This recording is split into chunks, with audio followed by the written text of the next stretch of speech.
and it's a big weekend in school sport. At that, we can't do much about the back-to-school blues, but at least the weekend is here, and we have got a plethora of sporting action to take in.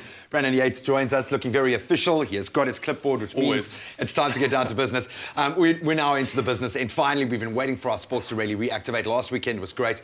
What is on the cards this weekend? What's making waves in youth sports? Yeah, like you said, we've gotten down to the serious stuff. So cricket's happening, water polo, swimming, all of those major sports that we love and know. So that's all going down this weekend. But what I'm focusing on this weekend is a couple of festivals and tournaments that are happening around the country. Awesome. But before we get stuck into that, there's some very important youth sports news that's emerged over the last 24 hours. SARU just released a statement where they stated they've been worried about the increased usage of steroid amongst schoolboy rugby players. And as we know, this year it's been tricky with steroids, with the problems that have been happening in Russia and Kenya and that kind of thing. So it's sad to see it happening in schoolboy rugby as well. But SARU have a plan this year for eliminating it. They recently wrote a letter to several headmasters expressing their concern on the matter. So hopefully schools, SARU and the headmaster can get rid of that finally this year. And then SA Rugby also just announced that there will be a new structure to the 2016 Youth Craven Weeks.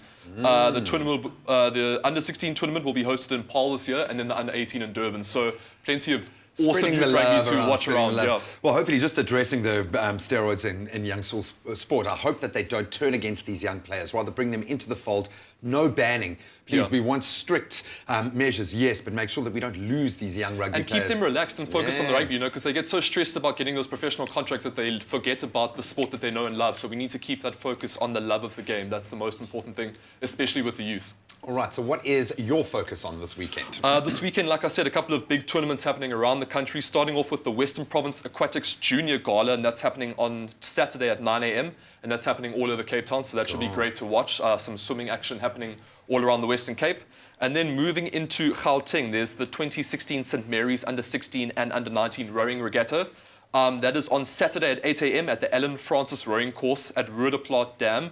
It's a 2,000-metre course, and St. Mary's are the defending champions, so they are the team to watch. Yeah, incredible but we'll have, history there. They'll have schools like the Holy Rosary and St. Andrew's Girls should be pushing them all the way, so there should be some fantastic rowing happening down in Gauteng.